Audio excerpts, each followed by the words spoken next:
Hi everyone, and welcome to the South Thamesmead Regen update. We thank you very much for joining us. My name's Sarah Jane and I work for Peabody in the Thamesmead Regen team.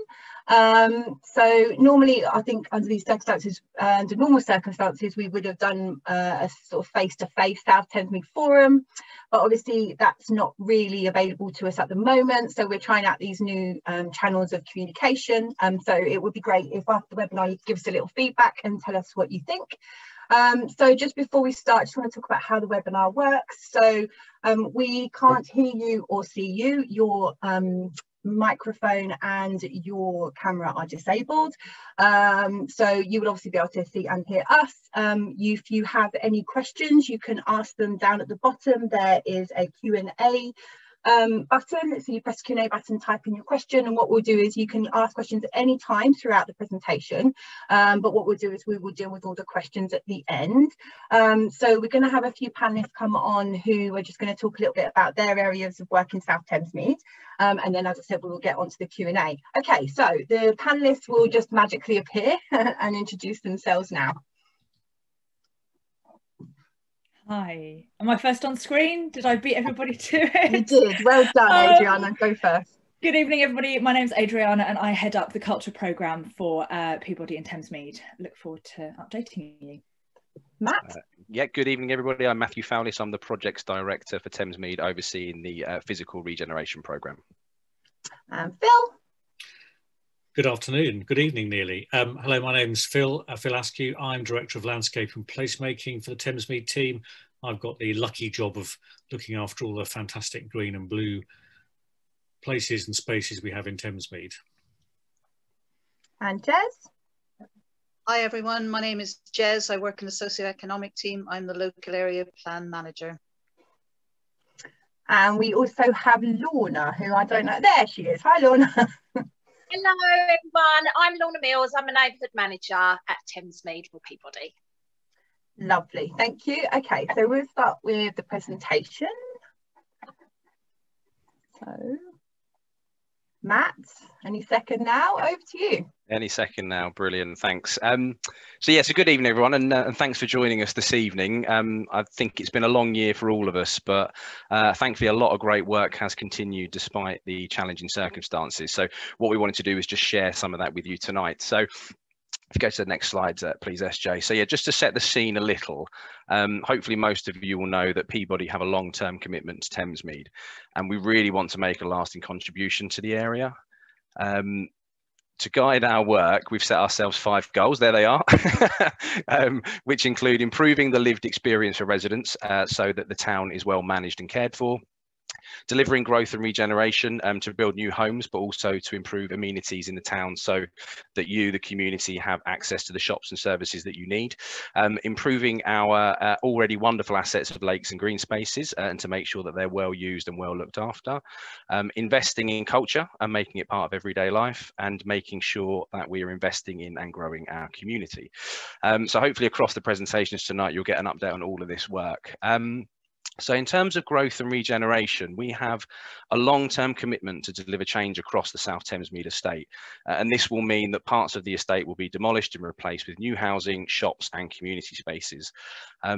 Our programme will take around 15 to 20 years to deliver, but a lot of fantastic work's already been achieved, and hopefully you will all have seen the first phase of Southmere going up. So we're jumping around there, SJ, which will deliver 534 homes alongside a new community building and library, as well as the new public square, play fountain, and spaces which provide new shops and services for you.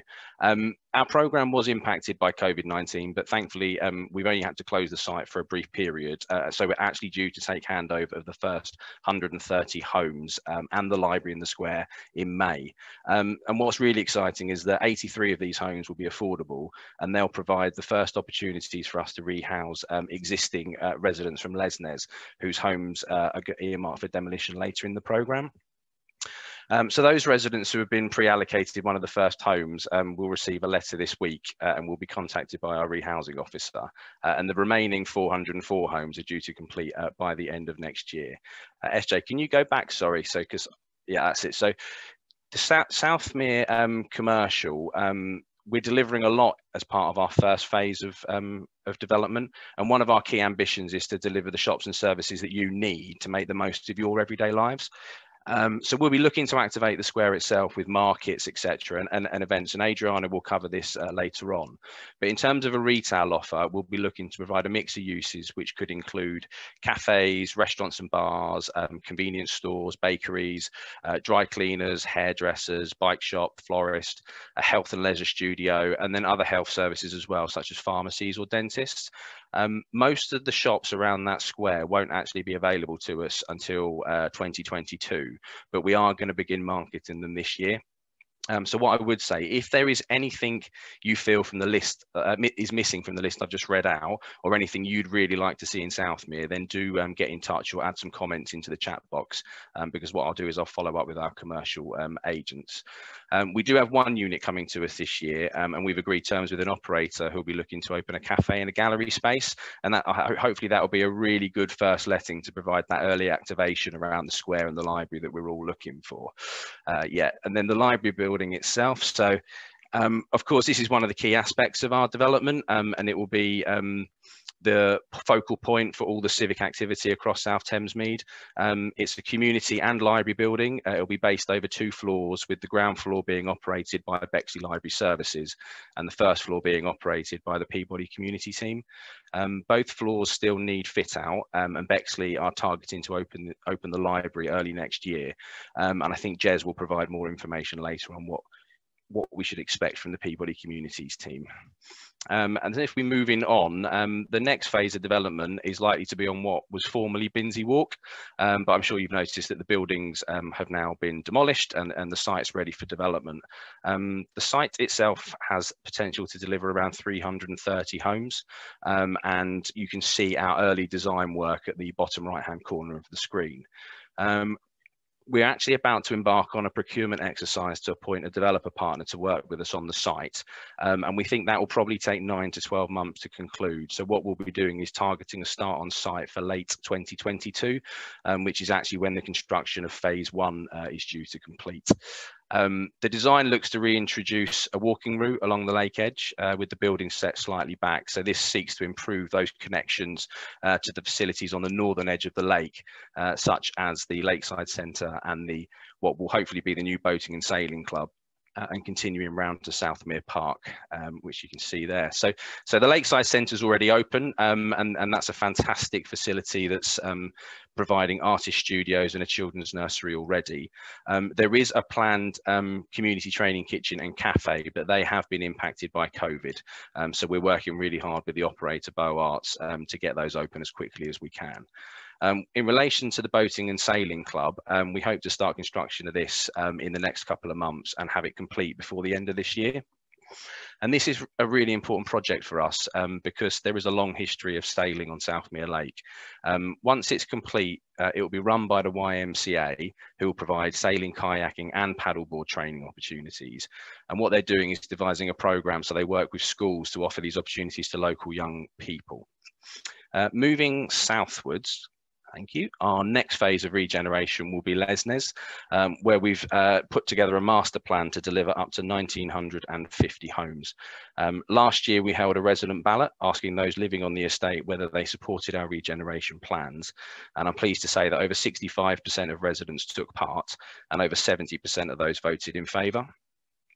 The first phase will be on what was formerly Coraline Walk, which has been demolished and prepared for development. And I'll just quickly mention that our sales and marketing suite will be positioned right at the southern end on the corner of Overton Road. And the sales and marketing suite is nearly finished, and every Monday from the 5th of April you'll be able to book a visit through Sarah Jane if you want to come and speak to a member of the regeneration team. So the master plan is what you can see on your screen at the moment, and we've developed this over the last couple of years with significant community involvement and significant sort of dialogue with the local planning authority as well. And overall, what we're aiming to create is a place that is well connected, easy to navigate, integrated with its surroundings, and has playable streets and landscaping. we will be aiming to submit an outline planning application to Bexley Council next month for the whole master plan, but then the detailed design and delivery of each phase would be undertaken on a phase basis. So we're currently proposing 5 phases of development, which start on the former Coraline Walk site and then work in a clockwise direction round to the corner of Overton Road. So if SJ, if you just flick through the next few slides, that will just show people how we're intending to rehouse, demolish and redevelop in those phases. And that phasing plan has been designed to work with the rehousing and demolition programme so that residents have the opportunity to move into one of the new homes that we're building in earlier phases before their current home is needed for regeneration. Overall, we expect the delivery to take place over at least 10 to 15 years, and with the first development starting in 2024. And then just to finish, what I'll just quickly, well, SJ will quickly share is just a few images of how the development could look compared to the existing context. So this is an image looking north from the corner of Overton Road. So we'll be providing a new entrance into the neighbourhood, which gives people a choice of either walking along Harrow Manor Way or a quieter pedestrian street, which leads you north to a new neighbourhood square, which is shown on the next slide. The square will be open to everybody. It will be well overlooked. It'll have front doors onto it. So it feels safe. It feels inclusive. Hopefully will generate a lot of activity. Around this square is where we are likely to position resident services. So a concierge and also any further retail opportunities or community opportunities that we feel are needed. Heading north, we look to make new connections crossing over Yarnton Way into Southmere, the new library. And this is actually an image standing in Southmere, looking southwards back into the Lesnes neighbourhood. And you'll see that we're trying to remove some of those physical barriers which have historically blocked movement around the estate and improve those connections. So the place starts to feel and read as one place rather than distinct little estates and neighbourhoods. And then as we move along Yarnton Way itself, we'll be looking to remove the wall. We'll be looking to widen the pavement, so we've got enough space to include quite substantial landscaping strips, a dedicated cycle lane, as long as a decent width pedestrian street. We'll also be looking to have front doors onto the street just to provide that sense of activity, which I think everybody will agree at the moment is distinctly lacking. And then within the master plan itself, we're looking to provide neighbourhood streets with really high quality landscaping throughout and lots of activity. And some of these streets will be completely pedestrianised, so they'll be safe for children to play in, and the streets themselves can incorporate elements of play as they move around. Other streets will incorporate some on-street parking, but the majority of parking that we're proposing would be in secure courtyards beneath the blocks themselves. So that was a bit of a whistle-stop tour from me, and I think I will now hand over to Phil.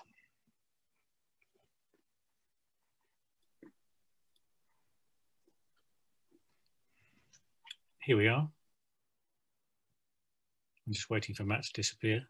Thank you very much for coming along this evening. So can I tell you a little bit about the work that we're doing in South Thamesmead with regard to landscape and some of the fantastic, open spaces that we have. Firstly, it's fantastic to see some signs of spring appearing.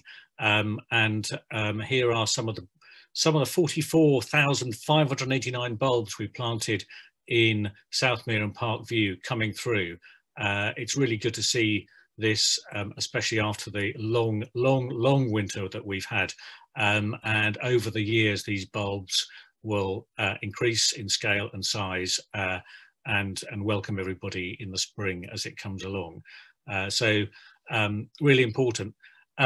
Living in the landscape, some of you may have heard of, if any of you are involved in our Making Space for Nature programme or our workshops and other things that we've had, is our really important document on the green and the blue spaces for Thamesmead. And it sets out how we're going to make the most of the fantastic assets we have, not just in South Thamesmead, but across the whole of Thamesmead.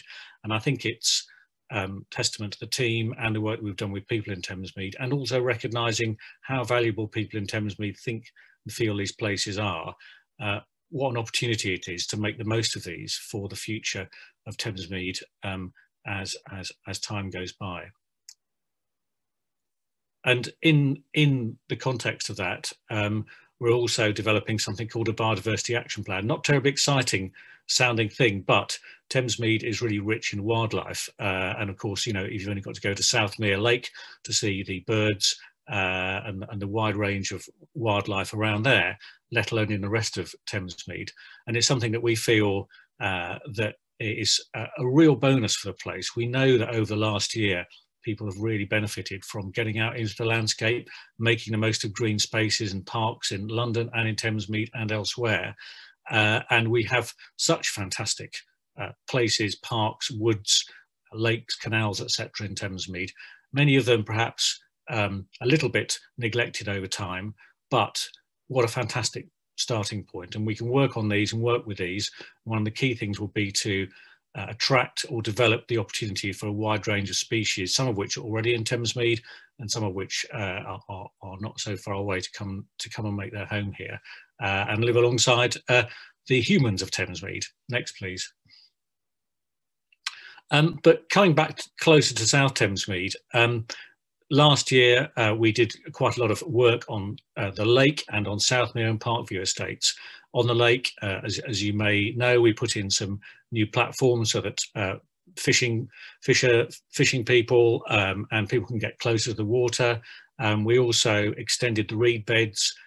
We dredged the area around the new square, which Matt was talking about earlier, in order to make the water healthier and cleaner, and put in new floating islands. And this is all part of a really concerted plan to make the lake and indeed rolling this out in the rest of Thamesmead to make all the water space better for us, better, cleaner, better functioning, and also better for habitat and biodiversity.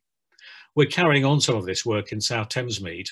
Sorry, if you just go back quickly, and you can see on the right-hand side the little plan which shows South Mere at the top and Abbey Way running towards Lesness Abbey. So we're looking at new improvements along Abbey Way and indeed in Parkview to carry on that work.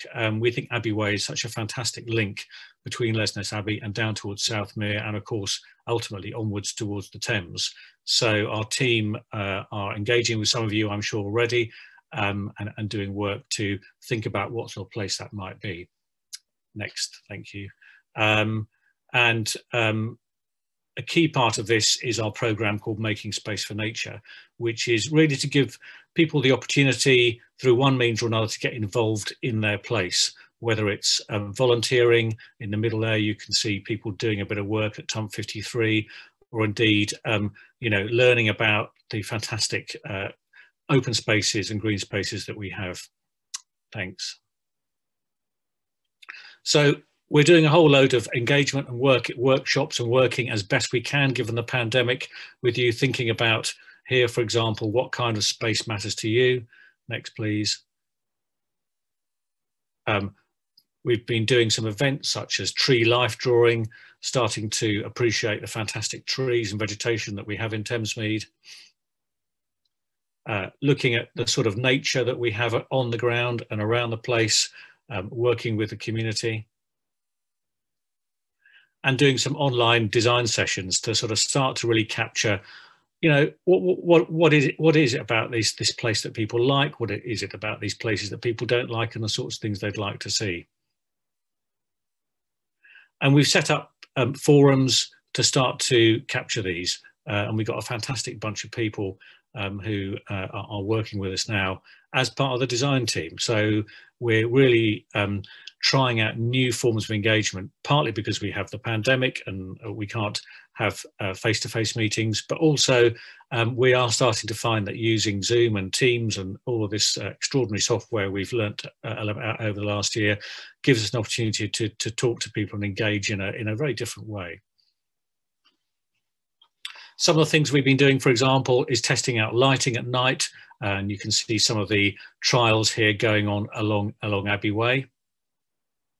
And this is as much to elicit conversation and discussion and debate about lighting, about placemaking, about how we might make this place feel better and feel safer as well. I think it's a really important thing that we've recognised is that sometimes parts of Thamesmead, don't feel particularly safe, and how can we think about lighting in order to guide people, but also to illuminate routes.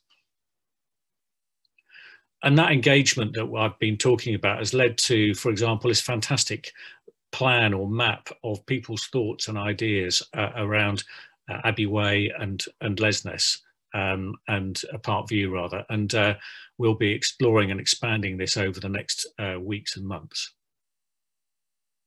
And this could include, for example, creating thresholds, creating places where people recognise, this is the place to go to, this is different, creating identity. And also thinking about outdoor rooms. We've heard a lot from people about there's nowhere to sit, there's nothing of interest. So how can we start to make spaces which people can enjoy, whether as adults or children? And thinking about growing as well. We've got our fantastic gardener in residence, Georgiana, who's been working around Thamesmead and working with residents. We have some of our growing kits that some of you may have used. We want to expand that because we know that many people like to get their hands dirty, get them into some soil, grow things, and we want to encourage this where people would like to do it. And play, so important. It's Thamesmead, we know from people who've lived in Thamesmead for many years that they played in all sorts of places and made a real great use of the lakes and the canals and the woods, etc. And we want to try and encourage this and bring it to life. Marham Way, we're looking at how we can improve that, whether it's improving it in terms of parking or traffic, or indeed some of the other things which we know are important, for example, litter and recycling. And we've got a concept overview already, which some people will have seen, which starts to think about some of these ideas, but we'll be developing this further and working with our team of designers and others to bring this out to the people who live around here who have great interest in this area. Thank you very much. Thanks, Phil. A seamless handover. So good evening, everyone. I'm really happy to be talking to you about culture in Thamesmead this evening. So, I mean, a really strange year for lots of us, well, for all of us, and really having to think differently about how we delivered culture with you and throughout the neighbourhoods. And I think kind of the key thing to start with is by saying that like our cultural programme is first and foremost about really celebrating all of the amazing creative talent that we have in Thamesmead, in all its different forms. And I'm just always so inspired and encouraged to always be meeting new creative people. So at the very beginning of lockdown last year, we tested out Themo TV. We did 5 episodes, basically featuring lots of local residents. So I think we profiled about 35 local people over these online episodes. So they're still on our YouTube channel. I would encourage you to go and take a look. They feel like they stand the test of time, especially as we're still sat here a year later in another form of lockdown. But I hope that just kind of gives you a flavour of what it is that drives our work. But I was really pleased that we were able to put on some live events last year. So we obviously weren't able to go ahead with the full Thamesmead Festival that we normally do yearly, and instead we worked with CC Events, a local organisation, to put on these what I thought were these really just encouraging and amazing community markets. So this was done on the north side of the lake. I mean, all COVID precautions were really well managed, I think, and taken into account. And we ran these on a monthly basis in August, September and October, profiling local businesses, local foods, local kind of creative talent. We had the radio station broadcasting live. And I think it was just a really nice small scale way of still being able to do something last summer. However, moving on to the next slide, looking at the government's current roadmap, it does seem really hopeful that we should be able to go ahead and kind of bring back a big festival as we have experienced in the past. So you're kind of hearing it here first. We are planning for a larger scale event in August this year, of course, COVID permitting, and I really, really want to stress that. Of course, we will only go ahead it's safe to do so, and following government guidelines at the time. It probably won't be quite as large as previous years, but it will still, you know, we want to bring that feel-good, celebratory festival feeling, I think, as a way of really marking what we've all been through and being able to come together again. It will be hosted in the same location as we have done before, kind of on that raised hill overlooking the lake. And we continue to work really, really closely with a resident steering group that's made up of 10 local residents. They pretty much call all the shots, all of the decisions are made by them, and they are supported by this amazing music organisation called Sirius, who are incredibly experienced. They run, you know, mass music festivals all over the world, and they actually produced the London Jazz Festival. And they actually tendered to come and work with us in Thamesmead. So yeah, they're really excited to be working here and very passionate about the area. So watch out for more news on that. Then Matt kind of briefly touched on the Lakeside Centre, and I just wanted to talk about this because I'm aware that it is a building that perhaps not many people have been able to have access into at the moment. We were supposed to have had a big, you know, all singing, all dancing opening last year, which of course was kind of thrown out due to COVID. So we will be revisiting that again this year, but as Matt says, it is fully renovated now and operational. There are artist studios in there, and the YMCA runs a nursery for small toddlers and young people, which is fully operational. And we do currently have a Meanwhile cafe in there at the moment, actually also run by a really fantastic local operator called the Goodie Box. They're currently only open on weekends due to COVID, but hoping that they might be able to start opening a bit more regularly, but you know, we'll have to wait and see. And I guess really just to encourage you to go and buy a cup of coffee from there if you're there at the weekends. And the way to get in is at the edges of that balcony, so you can either get in where it says Lakeside Centre, or you can get in from the car park. But we are actually working with the Estuary Festival, which is a big regional arts festival in May, and we're going to be well, Beau Arts and some of their artists are going to be showcasing some artworks kind of like in and around the building. Obviously we still have to do everything outside because of COVID, but we will be opening up the yard. So if you're interested about the building, or want to come and buy a cup of coffee, or just want to know more, then the 29th and the 30th of May is the time to come on down, and I'll be around as well. And then hopefully, again, following government guidance, sorry, just one last point on the last slide, these art workshops. So we did a survey because we have been told by local residents that there's a real desire for some kind of art workshops or activities for kids in the area, and so we're working with Beau Arts to develop that, and hopefully we'll be up and running those in the Lakeside Centre from autumn. So again, more details to come on that. So next slide. So one thing that we've been really pleased to carry on running is the Thamesmead Community Fund. Now this has been going for about 3 years now, and as some of you may know, we do welcome and facilitate a lot of location filming in Thamesmead, and because of the iconic nature of the Brutalist buildings, a lot of that filming does predominantly happen in South Thamesmead. We hope that we manage that well enough for you as residents, and we always try to provide opportunities for work experience and extras, but what we crucially do with that is all of the filming fees that we get paid from those shoots gets ring-fenced into this community fund, then any local resident can apply for. So this is really just kind of like a call out to you. If you have any kind of idea for a community project, you can apply for up to £2,000 to support and deliver that project. We run at least 3 funding rounds a year, sometimes 4, and all of the decisions are made by a local resident panel as well. And in the last 3 years we've awarded over 50 grants. So yeah, I think this is a really good programme that we will carry on running for the foreseeable future, so do keep it in mind. And then thinking about these kind of like small scale activities that are already happening, what we want to start doing is testing out and working with local people to see how we can start using this future square that is going to open in Southmere. So I've drawn a red line just to kind of be clear that everything behind that red line, so the trees and that building, is still going to be under construction for the next year, but everything in front of that red line, so you know, the fountains, where those marquees are, that is all going to be open from May. And so as this new kind of public space, we really want to start testing out what kind of things we want to see there. Again, because we're just emerging out of COVID and this is a new space, we're going to keep things kind of purposefully small and really use them as tests. So if you click onto the next slide, I mean, these are just some of the ideas that we've been thinking about internally. You know, perhaps there's like a regular busking spot for local musicians. We might look at different types of seating and art installations. I mean, that's a tree in the background there covered in crochet, which is a bit of a growing phase around London.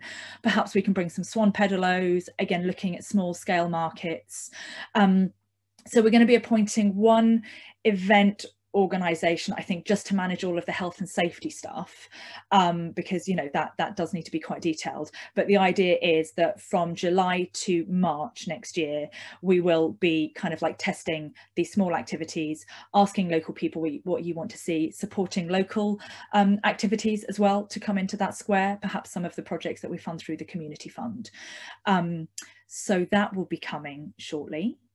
And then also kind of sticking with Southmere Square as part of our cultural plans. One of the things that we've always said is that we'll commit to commissioning new public artworks in all of our developments to really, I guess, kind of like honour the identity of Thamesmead.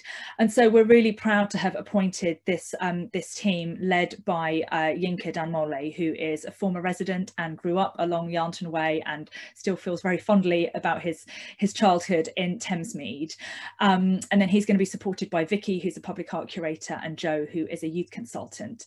And actually what they're going to do is recruit a team of 5 young professionals, 5 young people from Thamesmead, which will be a paid learning opportunity, and those young people are really going to drive and decide what that artwork is and where it goes, and they will be leading the community engagement. So I think this idea of kind of almost asking the next generation to lead that project is really exciting. So that team will be recruited in the summer. So if you know if anybody knows anybody who would be interested in applying for that opportunity, then again, we will be publishing details. Sorry, SJ, yes, next slide.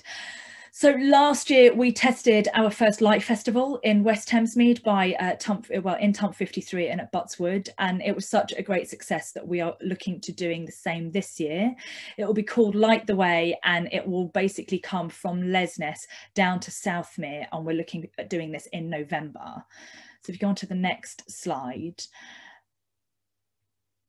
there's just an indicative map that I put in. So the idea is that we kind of create, it'll be a one night only kind of, you know, immersive experience. There'll be light installations made by local artists, there'll be food and drink, some soundscapes, you know, or hopefully it will be this really lovely kind of immersive experience. I mean, this is really just an indicative idea of what you can expect. So you'll be able to walk from Southmere Lake up to Lesness Abbey, you know, in either direction, and just kind of like experience lots of beautiful things along the way.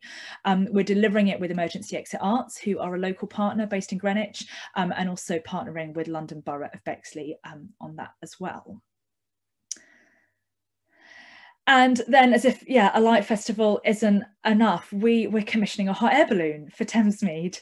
So this was part of the Thamesmead Open International Art Competition that we launched last year. So this is really about, I guess it's about using culture as a way to really raise the profile of Thamesmead and bring interest and just bring really exciting things to the area that, you know, you wouldn't otherwise be able to experience or to get. So we got applications from all over the world for this competition, from China, from India, from the United States, all over Europe. But we did actually end up appointing a UK team, Neil Musson and John O'Retelick, with this project called Fields of Everywhen, and they're basically going to build a brand new hot air balloon. It's going to be 23 meters high, and it will float in different locations above Thamesmead. And if you go on to the next slide, they will also then inflate it on its side, and then people will be able to go inside and will be able to host events inside. But the key thing about this is that it's all about collecting Thamesmead stories, and they're looking at it as, like, you know, a floating version of the Bay Tapestry. So they're going to be running lots of workshops, lots of engagement, and basically getting people to illustrate their stories, and working with a lot of local textile professionals to turn those into textile patterns into embroidery patterns that then gets printed onto this hot air balloon. So it will be this absolutely bespoke floating symbol of Thamesmead and all of its stories. And I think in terms of just press and a feel-good factor and something that will, yeah, bring positivity after what we've been through, we think this is, and hope this will be, a really lovely project. The engagement is starting already. We're going to build a small model balloon this year, so you will start to get a sense of what it feels like, and then the big balloon will be flying next year. And I think that's my last project to update you on. So thank you. And it's over to me. So I don't think I've yet appeared on the screen. So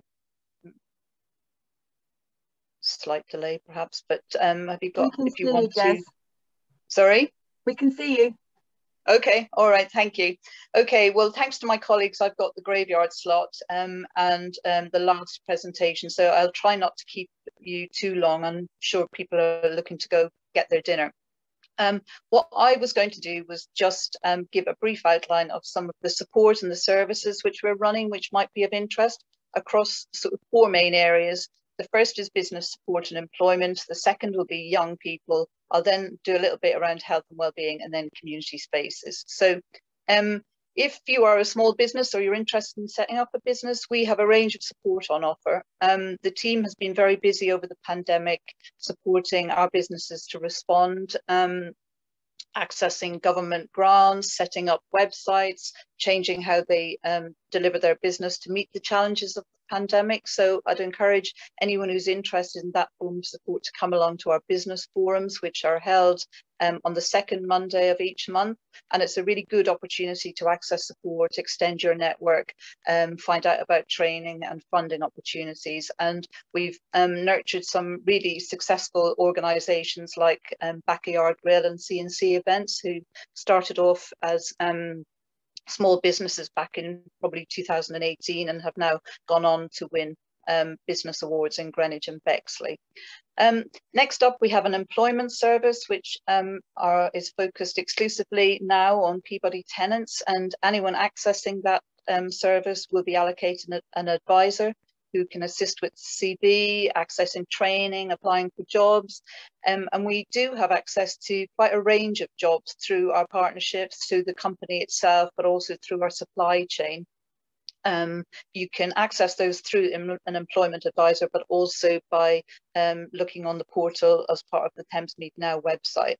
And on the next slide, you'll see that we also have opportunities for young people. We've got a partnership with an organisation called Youth Build, who are generally their office and their spaces on Titmuss Avenue in the old police station. They're currently not there just because of COVID, but they offer short courses for young people who are interested in a career in construction, and many of the young people have gone on to get full-time work, and we're hoping that they will be back soon on site. And we also have opportunities for the young people to learn new skills on live sites.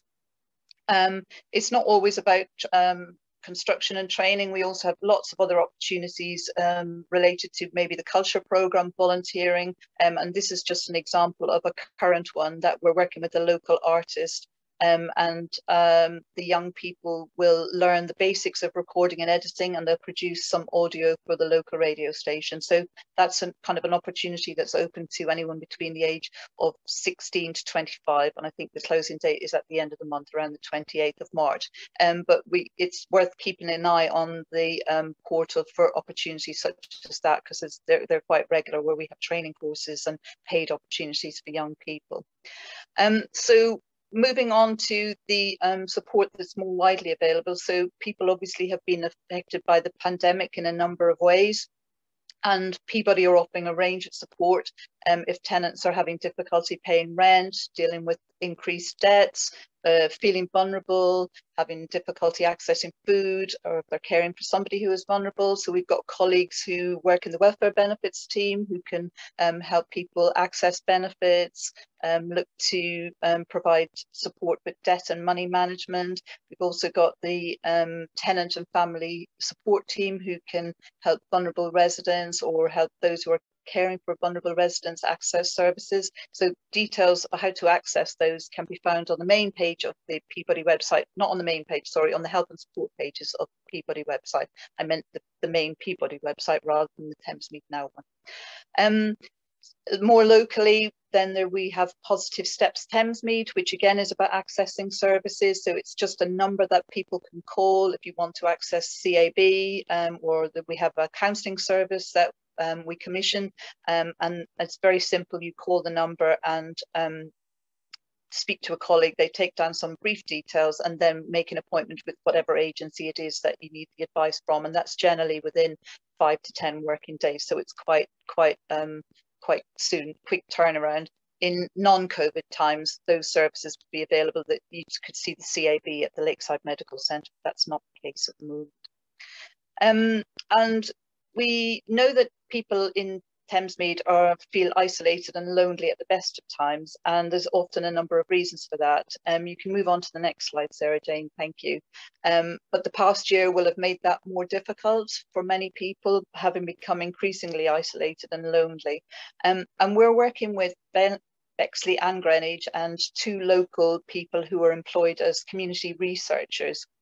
And throughout April, we'll be holding a series of focus groups and one-to-one interviews to kind of get a better understanding of what the causes of the isolation are, what might help support people, how we could improve that. But ultimately, it's about putting a bid in for, we're sort of halfway through a funding bid. And if we were successful, it would be about what kind of services would help support people in Thamesmead going forward. So anyone who attends the focus group or the one-to-one interviews will get a £20 voucher, because we value the contribution and the feedback. Sorry, Sarah Jane, I'm not going fast enough. So next up, it's about health and well-being. And if people fancy cycling, throughout the summer, we'll be having the Thamesmead Cycle Hub operate from Sporting Club Thamesmead. We'll have access to cycle sessions, developing a family cycling courses. We're hoping also to make low cost and second-hand bikes available. As well as that, if cycling doesn't tickle your fancy, but walking does, we are working with the Mason Foundation to encourage and support people to walk a mile. And that sounds like it, what we're doing is working with local people, sort of trying to get some ambassadors, and we're currently trying to recruit those at the moment. We've got 6 at the moment, looking for about 10, and the ambassador would be somebody who gets training and would lead a walk. And I guess it's about encouraging people to walk in groups. It's more sociable. People sometimes feel, as Phil alluded to, not that safe, but we've got so many green spaces, so we're hoping that that will take off. So we've got 6 Mason Mile ambassadors at the moment, so could the next one be you? Could the 7th be you? And with that, we're also aware that many households have struggled to access services over the pandemic, particularly because services have moved online, and we're working with Bexley to recruit 5 digital champions who will support people who are digitally isolated in Thamesmead, and that would be about providing support over the phone initially, to set up an email account, to learn to use Zoom, Skype, all of those kind of things. Often it's just about having the confidence and skill and a little bit of practice. That initially will be over the phone, but we're hoping eventually that would be something that would run for the library, which leads me to the last slide seamlessly. So Matt and Adriana touched on the library. We're very excited about the opening. We've taken handover of the building last week, and we're very excited about getting it up and running. As Matt said, the library service will be on the ground floor, and Peabody will have the mezzanine and the first floor, and there's a range of spaces in there. We are looking to you to tell us what it is that you'd like to operate and be delivered from there. There's flexible spaces. We also have the Thamesmead Community Fund, so if there was something that you thought you'd like to deliver yourself, you could seek to apply for that funding at the next round. So any ideas about the kinds of services that you'd like to see in those spaces, or if you're interested in delivering something yourself, please do get in touch. Thank you. That's it from me.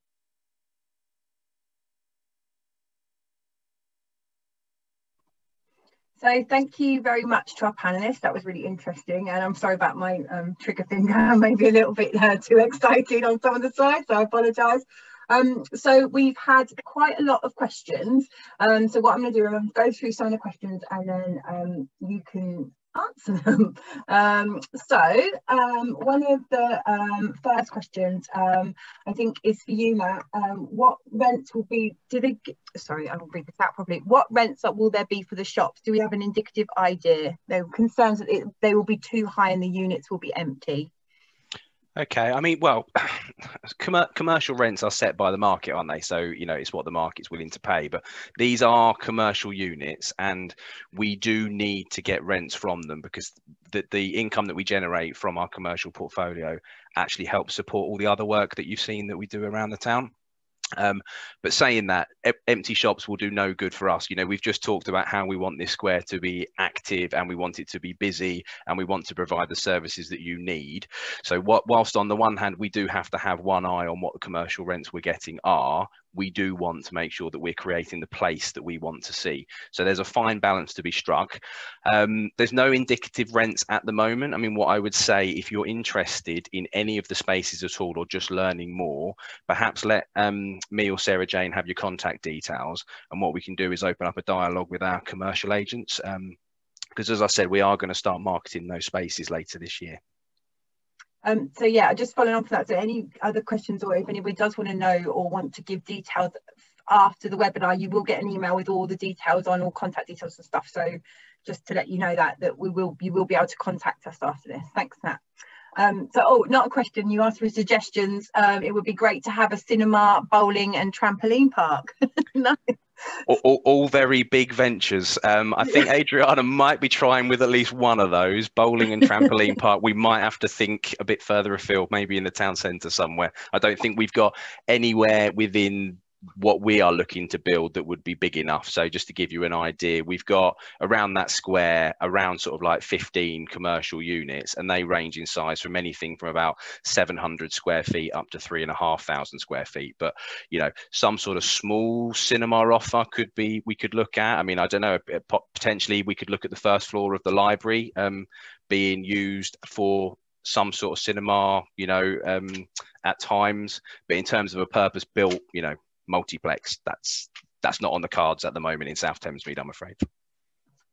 So next question, will you be building a primary school? We won't be building a primary school, but what we are doing is we are investing in expanding 2 existing primary schools. So we've already expanded one, and we've got money set aside to expand a further primary school when Bexley say there is demand.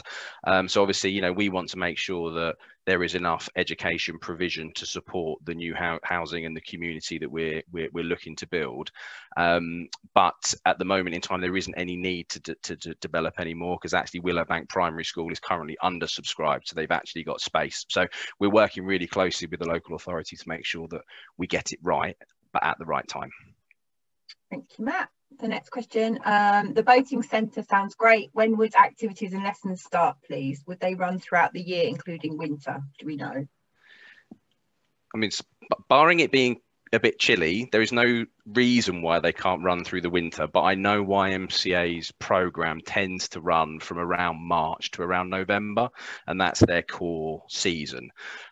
So they might do some sort of a soft launch, some early training towards the end of this year, but I would expect their full program to launch in early spring next year. Thank you. So another question, I think, Matt, for you, regarding the detailed plans for phase 1, and I assume this is Lesnes, why flatten homes if there are no plans ready to go? Good question. Yeah, I mean, development takes time. That is the honest answer. So whilst the buildings have gone, we're actually still undertaking demolition works to that site, so it isn't ready, and we've still got to realign Lensbury Way. So those works won't actually complete until the middle of next year. And then obviously what we're looking at doing across South Thamesmead, whether it be banded as Southmere or Lesnes, we're seeing it as one whole place. So the development will be sequential and phased accordingly. So phase 1 is due to complete towards the end of 2022, which is when we'll start Southmere phase 2, and then Lesnes will follow on after that. So the 2024 is indicative. And obviously it is geared, as much towards sort of market demand and market forces as much as anything else. If we can accelerate it, we will. But in the meantime, we'll look to see if we can bring some activity to that site. I mean, I would also say the buildings that were previously there were starting to cause an issue locally with antisocial behaviour. So clearing them isn't necessarily always a bad thing. What we do with the site in the meantime is the challenge for us. Thank you. I think you touched on this, but has parking been thought about with the new homes? Yeah, parking's always quite a thorny issue, really, because on the one hand, you've got the Mayor of London, who in an area like this would demand 0 parking, and then you've got the local authority who want lots of parking. And I'm sure residents have their own views as to how much parking they think they need. But what we try and do is strike a balance. But of course, it has been thought through. So the first phase in Southmere, there are a number of parking spaces within the blocks, within the podiums, so secure parking spaces, and they would be prioritised to people in family-sized units and with young families, that we done on need. Everybody else would be given or offered a parking permit to park on the street. Thank you, Matt. So next question, how will the landscapes, I assume in future plans, I'm not sure whether it was what Phil was talking about, how will the landscapes be maintained and what kind of budget is earmarked for maintenance? Shall I? I'll answer that one, SJ. So as we develop new plans, or indeed the sort of work that we've been doing in Southmere and Parkview over the last year, or indeed the lake, we always involve our environmental services team right from the start.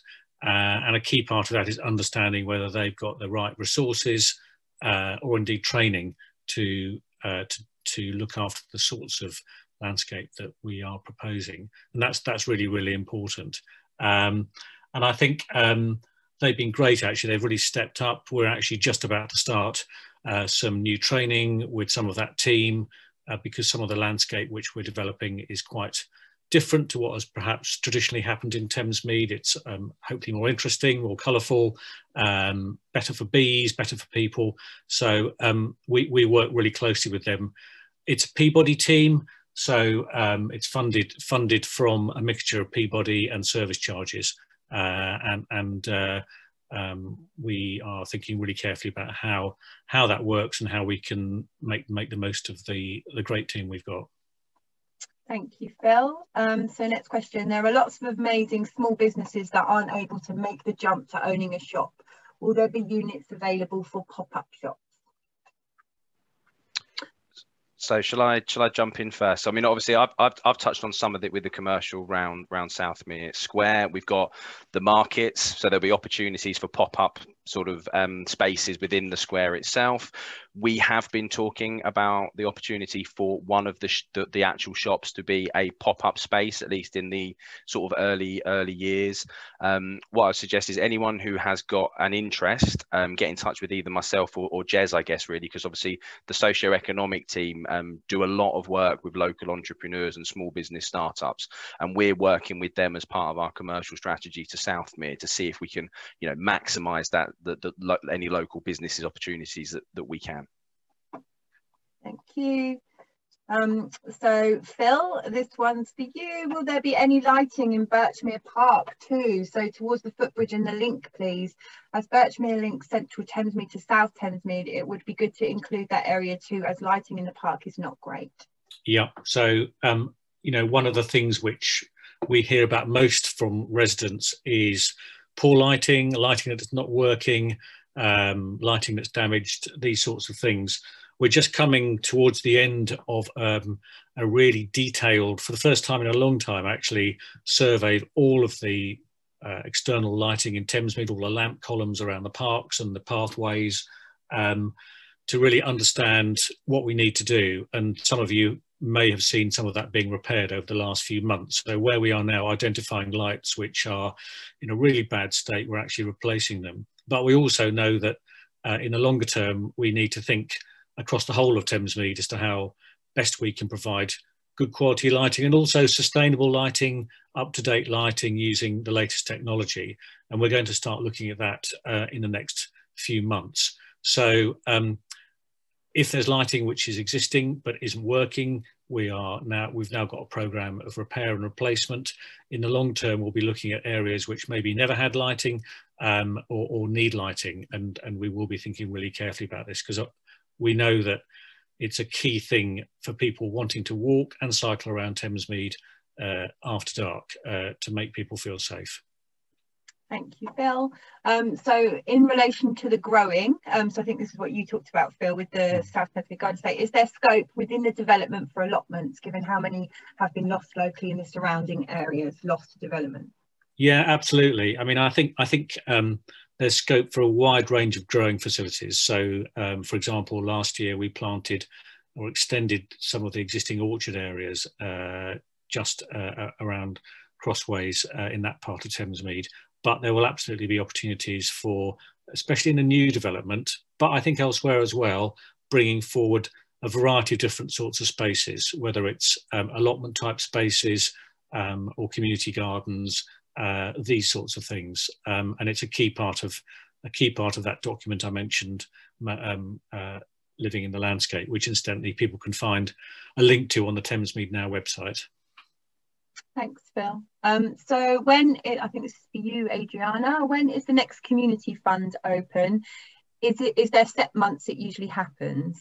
Yeah, so we're trying to get more regular about when we run the fund, but the next one is going to be open in June, and then the one after that in October, and then probably again in February again next year. But yeah, we are trying to, I mean, this year we're kind of catching up after we stopped for COVID just for a little bit. But yes, again, you can find, we always publish the dates on the Thamesmead Now, but if you have an idea in mind, then I would aim for June. The application period is always open for at least 3 weeks. And we try and publish the dates in advance so that people can kind of plan for that. Thank you. Okay, and I think this is also for you. Will the event space have electricity for market stalls? I assume that's the square. This is a very good point. I think it does, but now I'm also looking at Matt. Yeah, I'm pretty sure there is power access. There is. Yes. Within the square, yeah, within the floor boxes. Fabulous. Oh, and just a lovely comment, the Light Festival in Buttswood was so good, so it's nice to get some nice positive feedback. So what social media page is best to follow to get dates on the events such as Light the Way and Fields of Everywhen? Oh, sorry, I thought you were going to cover that off. So Thamesmead Now is also on Instagram, it's Thamesmead Now, Facebook, both Facebook, Twitter is Thamesmead Now, and then there's our website, which is thamesmeadnow.org.uk.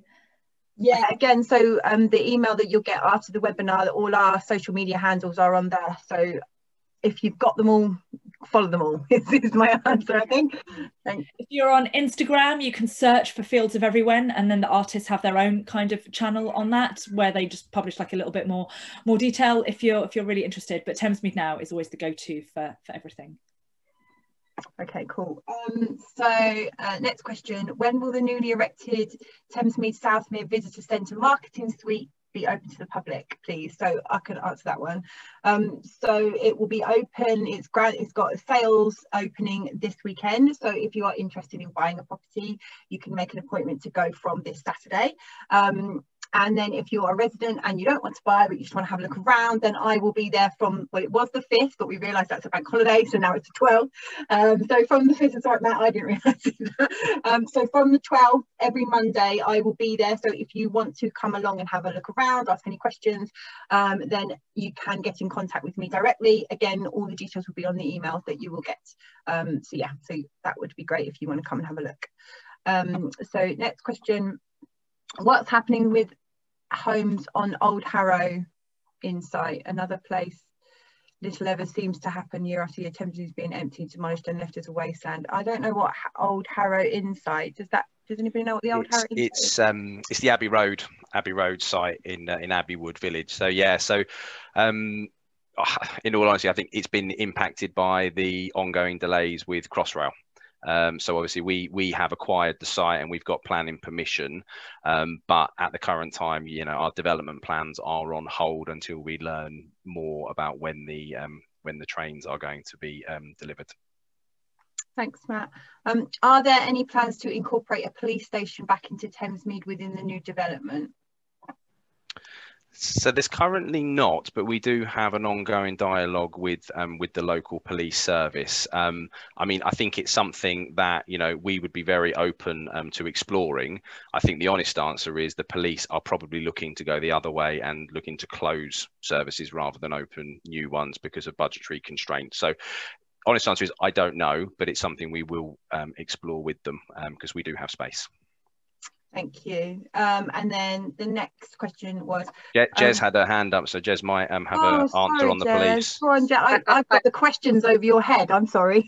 It's fine, I haven't got a direct line to the Met Police, I'm afraid, but what I was going to say was that, so in the moorings, what we're trying to do is encourage people that, to report crime, because part of the issue is that we don't, you know, you won't get police patrolling if they think there isn't anything going on, and there's low reporting of crime. So I'm not saying we won't get a police station by increasing the reporting of crime, but what we might do is get more police presence. So I'd encourage you to do that. Thank you, Jez. Sorry, I didn't see you. The next question is really helpful info. Are these services and numbers listed on the Peabody website? I think that was what you were talking about, Jez, in terms of accessing services. So yes, are they on the main Peabody website or also on the portal perhaps?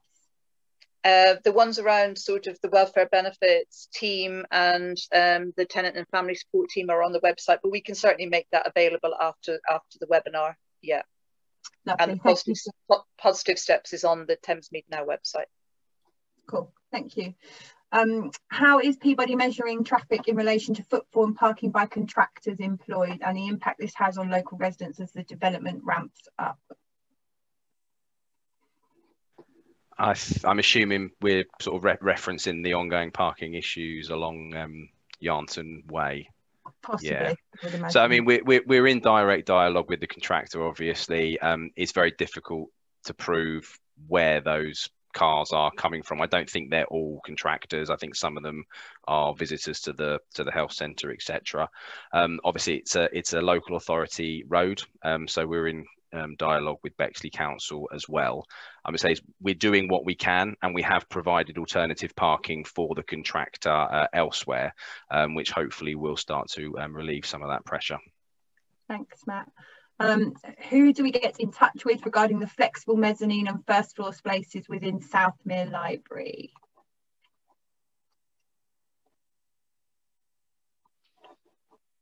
Sorry, trying to unmute myself.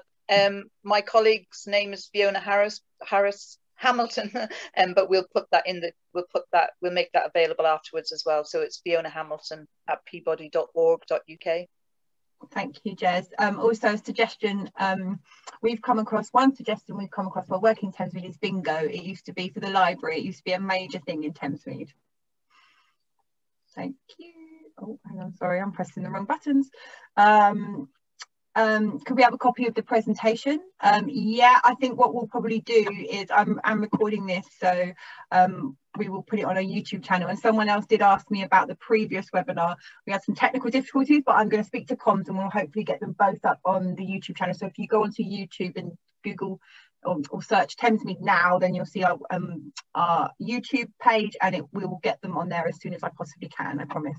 So that is that. Are there any plans for a gym in South Thamesmead?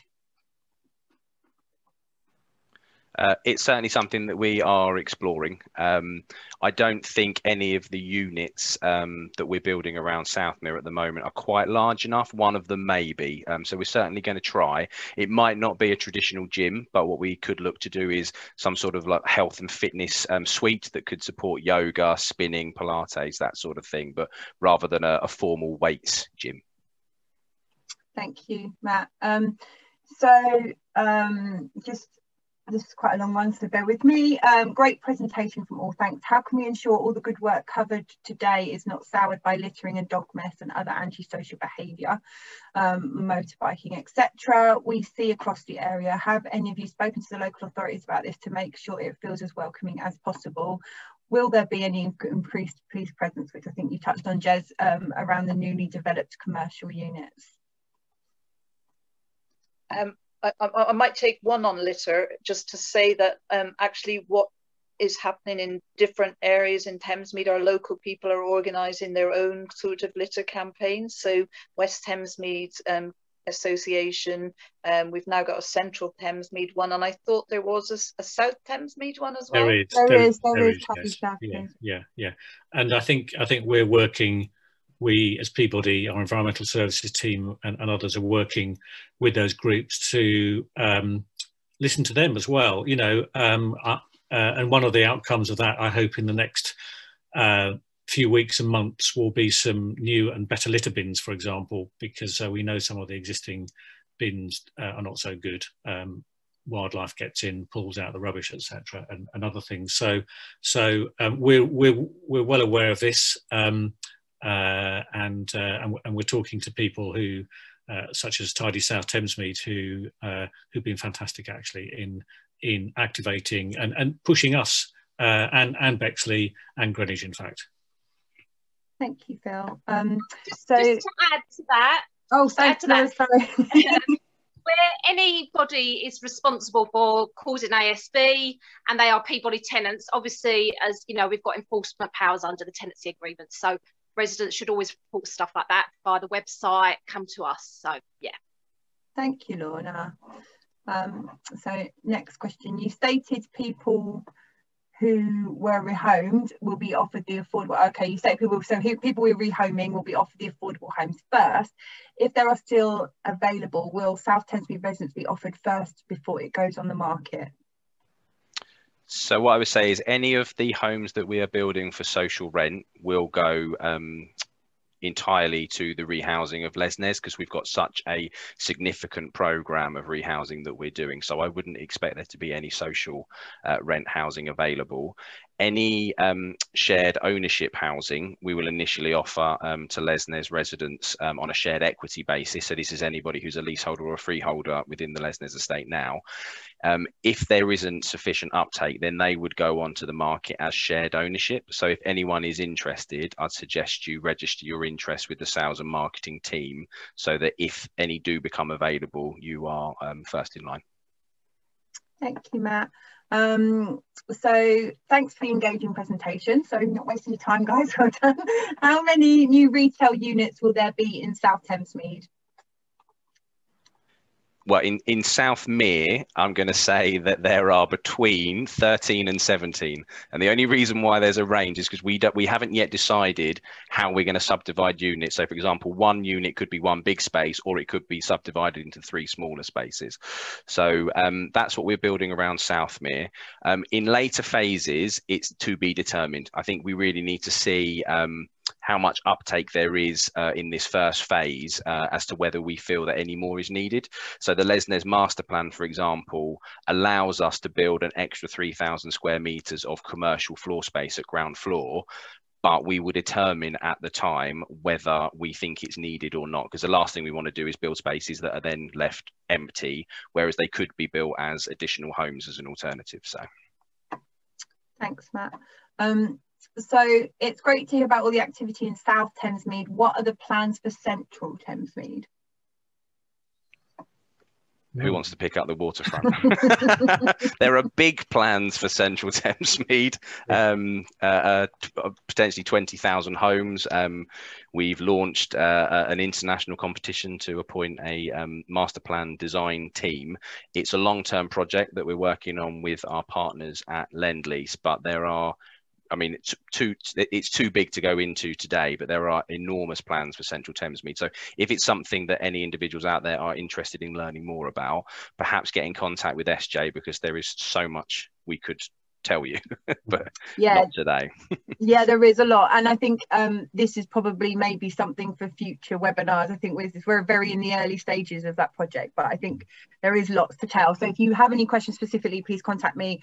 Otherwise, we will definitely be looking to get some more info out in the near future. Okay, so regarding parking, so I think, Matt, you mentioned parking permits. So is the area going to become permit only? And if so, how far into South Thamesmead would that affect? So the area around Southmere, where we're building phase 1, will be permit holders only. It's a planning requirement as much as anything that we need to agree with Bexley as to how parking is going to be managed.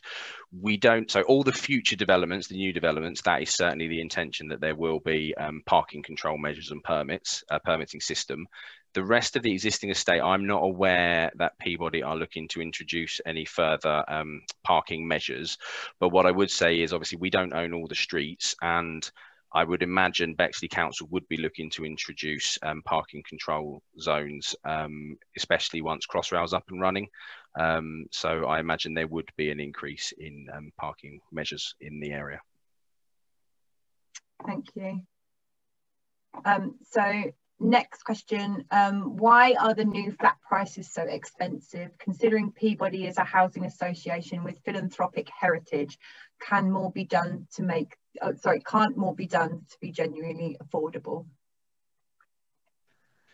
So this is a really tricky one for us, because obviously, you're right, we are a philanthropic organisation, and it's our mission to build more homes for social rent. Unfortunately, given the way the funding works for affordable housing these days, we have to use a model of cross subsidy, which means that we have to build homes for private sale, which generates enough revenue, which means that we can afford to build the affordable housing as well. So it's every time it's a balancing act, and every scheme is slightly different. So yes, I think we would like to deliver more social housing. We would like, if could we reduce the prices of the market sale flats? Well, yes, in theory we could, but then we'd build less affordable housing. So, the market prices are set by the market, and they allow us to build the affordable, is the honest answer. Thank you, Matt. So next question. We're nearly there, guys. There's loads of questions. The sunflowers were amazing last year. Will this be an annual thing, please? So yes, so the sunflowers will be weather and floods, storms, hail, and all sorts of ghastly things permitting, definitely be coming back this year. But what I would say is we're also looking to do some more meadow type work, a mixture of colourful meadows, but also thinking about how we can do meadows which should look great, but would also be great for wildlife as well. So I think as the year develops and when we get these things going, we can tell a bit more about them and start to really make Thamesmead's meadows a fantastic place for people and for insects and birds and butterflies. Thank you, Phil. Adriana, this says your name specifically. Adriana, will the Thamesmead map you mentioned before be printed? Thank you. Yes, so I think I mentioned the map, but I didn't actually show an image of it, which I should have done. We've had this beautiful illustrated map done of Thamesmead that I think, just kind of like shows all of the different amazing things like walking routes, the lakes, the wildlife, the different kind of cultural things and heritage that is in the area. And we are looking at getting that printed over the next few months. And I think that's going to first of all be available probably in the marketing suite, as that's going to be the first area to be open. And then obviously once our info hub is able to be reopened again, kind of post COVID, then we would have some copies in there. Yeah, and then hopefully if we are getting some in the marketing suite when we're doing the weekly appointments as well. So fingers crossed, I will keep you posted on that one. Will there be any work done for the footbridge over Abbey Wood, the one leading to the Abbey? It's not very pleasant to walk there at the moment. So I agree. It's not the best bridge in the world, and we will be looking at it, or at least the section that we own and manage, which is probably about two thirds of it, I think. I'm really keen to make that connection between Lesness Abbey Woods Lesness Abbey and Thamesmead and Southmere a joy, frankly, to walk along, because I know there's so much to offer, whether it's going up to the woods, whether it's having a cup of coffee at the Abbey, or indeed coming down to Southmere. So we'll be looking at it. It's not that easy to do miracles with that bridge, because it is what it is. But I agree that it can feel a bit daunting for some people. So we will be seeing what we can do. Lovely, thanks, Phil. Last few questions. So as lockdown restrictions are lifted, as we move along the government's roadmap, will there be an opportunity for face-to-face consultation with the community, as these webinars are great, but I'm not sure they are reaching far enough? So yeah, just to ask that, so someone who does engagement and actually loves the face-to-face stuff, the answer is a massive yes. Just because obviously during COVID, it's been very challenging to try and reach out to the communities. I think this is kind of just one of those ways that we've been trying, but absolutely 100%, as soon as we're able to, there will be lots of community, you know, face-to-face engagement starting up again. And just last two questions. I would love to see walking tours from Southmere to the pumping station ending at Lesness Abbey to share the history of the area and the amazing film and TV heritage, maybe even a small museum. Would love to speak to someone about this if it's a feasible idea, even as a pop-up for a year to get good PR and visitors to the area and raise the profile. Yes. I see you grinning, yes. Madly, Adriana. Please talk to me. That sounds amazing. I mean, one of the things that I should have covered in my presentation actually is that we have launched the Thamesmead Community Archive online this year. So if you just look up thamesmeadcommunityarchive.org.uk, it's a website where we've been collecting materials and ephemera from Thamesmead's history since 1968. It will be a growing website, so there's quite a lot on there already, but there will be more to come over the years, and we are actually looking for community archivists. So what we want is for this archive to really be grown and led by community people, so you decide what gets collected and what gets put on the website. So that's something that's started. So if anybody wants to get involved in that, or you know, it's just a beautiful kind of website to browse through. And then in terms of walking tours and a small museum, yes, let's definitely talk, please. I do have it in my plans to do a bit more work on heritage specifically this year, so we can talk about that.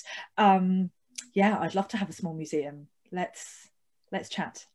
Esther, are you going to publish our contact details? Yeah, all the details will be on the post webinar email, so yeah, everybody can get in touch with us.